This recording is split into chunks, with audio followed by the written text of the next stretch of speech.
आवडत्या चॅनलमध्ये परम वायसीडी. आज आपण स्केलर्स आणि वेक्टर्सचा पहिला भाग पाहणार आहोत.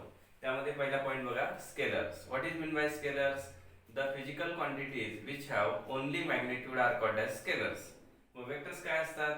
The physical quantities which have magnitude as well as direction are called as vectors. म्हणजे इकडे फक्त मॅग्निट्यूड आणि इकडे काय, मॅग्निट्यूड आणि डायरेक्शन दोन्ही पण आहे. फॉर एक्झाम्पल कसं, तुम्ही जर एखाद्या XYZ व्यक्तीला काय म्हटले की मी 5 मीटर माझ्या घरापासून दूर गेलो, तर त्या व्यक्तीने एक्झॅक्टली तुम्हाला कोणत्या डायरेक्शन मध्ये शोधायचं? 5 मीटर ज्यावेळी सांगता तुम्ही त्यावेळी लेंथच्या बाबतीत डिस्कशन करता किंवा डिस्टन्स कव्हर्ड सांगता. परंतु तुम्ही ज्यावेळी सांगता 5 मीटर पूर्वेला किंवा ईस्टला किंवा वेस्टला, त्यावेळी तुम्हाला ज्यावेळी डायरेक्शन परफेक्ट माहित असते त्यावेळी आपण त्याला म्हणतो इट इज अ डिस्प्लेसमेंट. हा झाला basic difference between the scalars and vectors.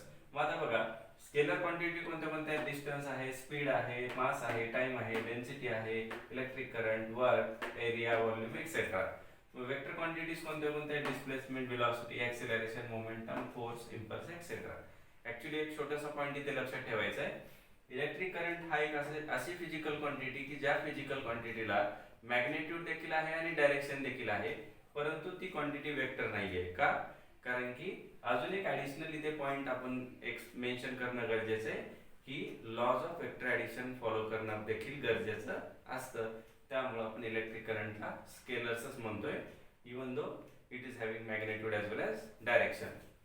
Next पहा, रिप्रेझेंटेशन ऑफ वेक्टर्स. रिप्रेझेंटेशन म्हणजे वेक्टर्सला कसं रिप्रेझेंट करायचं? दोन पद्धतीने आपण याला रिप्रेझेंट करू शकतो, ग्राफिकली आणि सिम्बॉलिकली. ग्राफिकली म्हणजे with the help of diagram. एक एरो काढला की आपण त्याला वेक्टर म्हणू शकतो, पण त्या एरोचा स्टार्टिंग पॉइंटला आपण टेल म्हणतो, एंड पॉइंटला काय म्हणतो आपण? हेड. एरोला म्हणायचं हेड आणि पॉइंट स्टार्टिंग पॉइंटला काय म्हणायचं? टेल. आणि त्याची जी लेंथ आहे त्या लेंथला आपण म्हणणार आहे मॅग्निट्यूड. आणि OA ही काय झाली त्याची डायरेक्शन. म्हणजे हा झाला आपला ग्राफिकल रिप्रेझेंटेशन. सिम्बॉलिकली याला कसं लिहू शकतो? वेक्टर OA और वेक्टर A और A डॉट. अशा पद्धतीने आपण वेक्टर्सला रिप्रेझेंट करू शकतो. आता आपण पाहू टाइप्स ऑफ वेक्टर्स. त्यामध्ये पहिला टाइप आहे parallel vectors. What is mean by parallel vectors? The vectors having same direction are called as parallel vectors. Vector A आणि वेक्टर B ते काय रिप्रेझेंट करतात? Parallel vectors.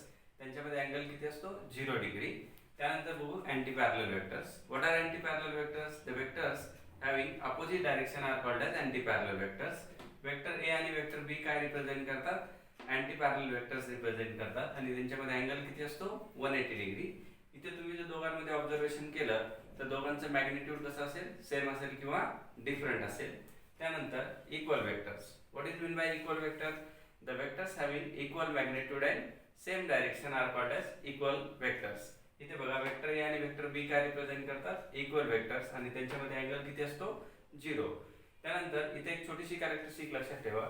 All the equal vectors are parallel, but all the parallel vectors may or may not be equal. त्यानंतर बघू आपण opposite vector. The vectors having equal magnitude and opposite direction are called as opposite vectors. इथे बघा, vector A आणि vector B काय represent करतात? opposite vector. इथे देखील अशीच कॅरेक्टरिस्टिक आहे. All the opposite vectors are anti-parallel, but all anti-parallel vectors may or may not be opposite. यांच्यामध्ये अँगल किती असतो? 180 डिग्री.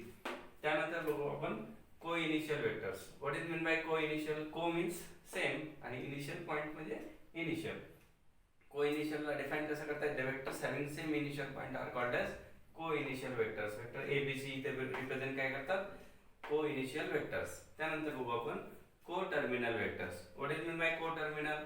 को म्हणजे सेम आणि टर्मिनल म्हणजे लास्ट पॉइंट किंवा एंड पॉइंट.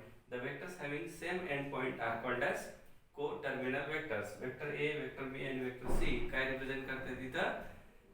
को टर्मिनल वेक्टर्स. आता आपण पाहू को linear vectors. What is mean by co? Co म्हणजे सेम आणि लिनियर म्हणजे काय? स्ट्रेट. म्हणजे the vectors which are along the same straight line are called as co linear vectors.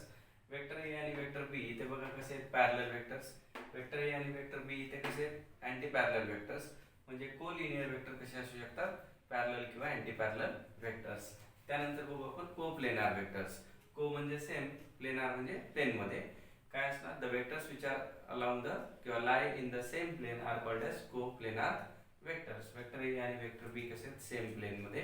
त्यानंतर बघू आपण concurrent vectors. What is mean by concurrent? the vectors which are passing through the same point or common point are called as concurrent vectors. इथे बघा आपण हे तीन arrow बघितले solid arrow, तर हे कसे या पॉइंट कडे ओ या पॉइंट कडे अप्रोचिंग आहेत आणि बाकी डॉटेड 3 पॉइंट्स बघितले ते कसे ओ या पॉइंट पासून बाहेर पडतायत. ठीक आहे, मग आपण याला काय म्हणू शकतो, हे एक तर को इनिशियल वेक्टर्स असतील किंवा को टर्मिनल वेक्टर्स असतील, याला आपण म्हणणार आहे कॉन्करंट वेक्टर्स. त्यानंतर बघू आपण बेस वेक्टर्स. बेस वेक्टर्स म्हणजे काय, द युनिट वेक्टर्स आय जे के R along the x, y and z axis respectively. These vectors are called as base vectors. आता आपण पाहू polar vectors. What is meant by polar vectors? Vectors having point of application are called as polar vectors. Example बघा, displacement, velocity, force. म्हणजे मी जर इथे काय केलं, इथे फोर्स अप्लाय केला तर आपल्याला काय माहिती आहे, पॉइंट ऑफ ऍप्लिकेशन नोन आहे, अशा वेक्टर्सला आपण काय म्हणणार आहे, पोलार वेक्टर्स. त्यानंतर बघू ऍक्सियल वेक्टर्स.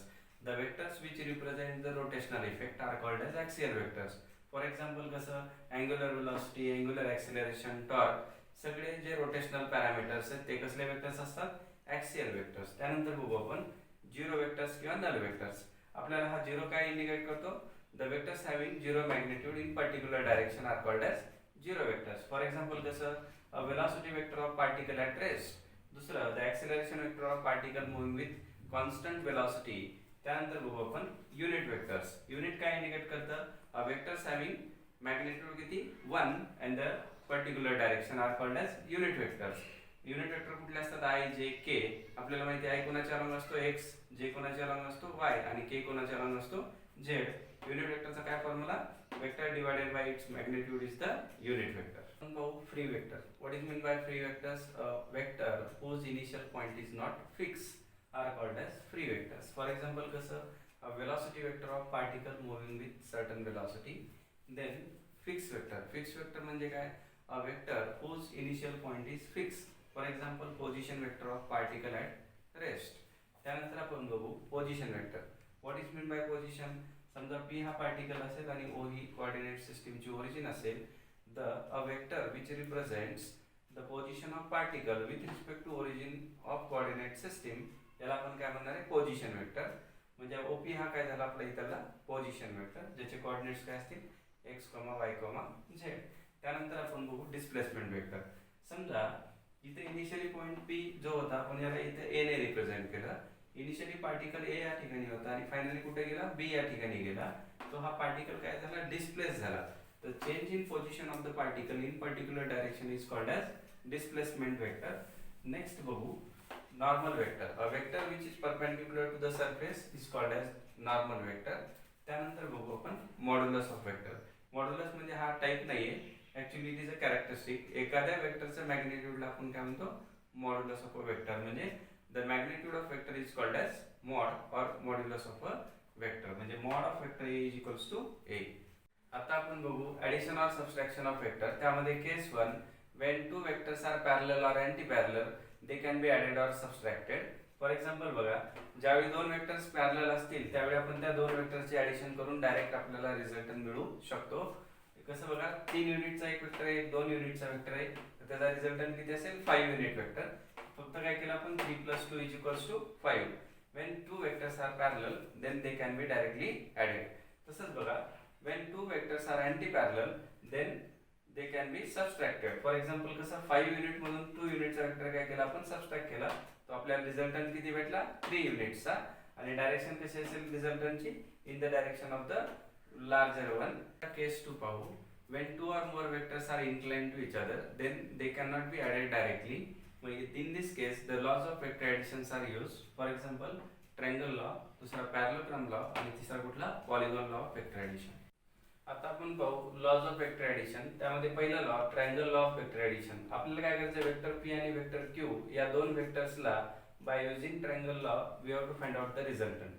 कसं फाइंड आउट करायचं बघा, वेक्टर P काय करायचा, ॲज इट इज ठेवायचा आणि वेक्टर Q ला पॅरलल टू इटसेल्फ शिफ्ट करायचं. कसं बघा, त्याला असं शिफ्ट करा की सेकंड वेक्टरचा टेल आणि फर्स्ट वेक्टरचा हेड इथे काय करायचे, जॉईन करायचे. आणि त्यानंतर आपण काय करणार आहे, रिझल्टंट फाइंड आउट करण्यासाठी फर्स्ट वेक्टरचा टेल आणि सेकंड वेक्टरचं हेड काय करणार आहे, जॉईन करणार आहे. तो वेक्टर आर आपला काय असेल, रिझल्टंट असेल.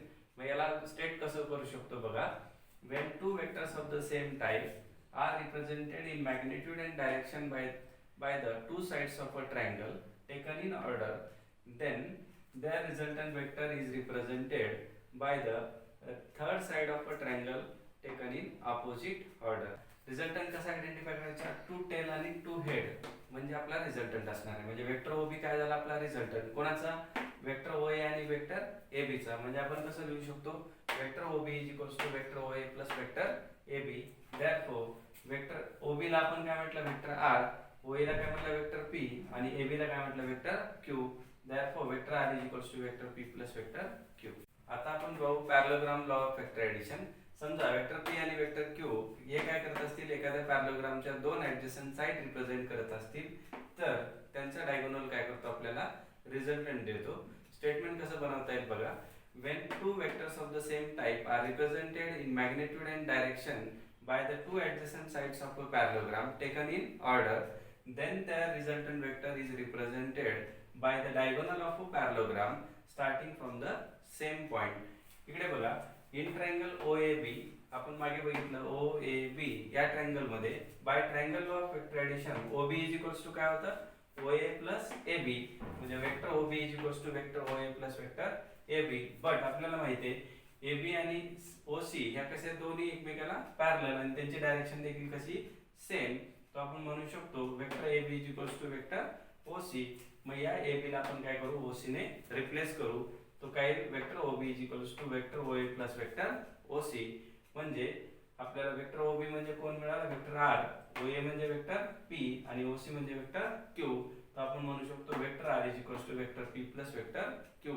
दिस is the parallelogram law of vector addition. Polygon law of vector addition, त्यामध्ये vector A, vector B, vector C आणि वेक्टर D हे काय रिप्रेझेंट करत असतील एखाद्या इनकम्प्लीट पॉलीगॉनच्या साइड्स. तर आपल्याला वेक्टर OD हा काय असेल त्याचा रिझल्टंट. तो स्टेटमेंट कसं बनवता येईल बघा.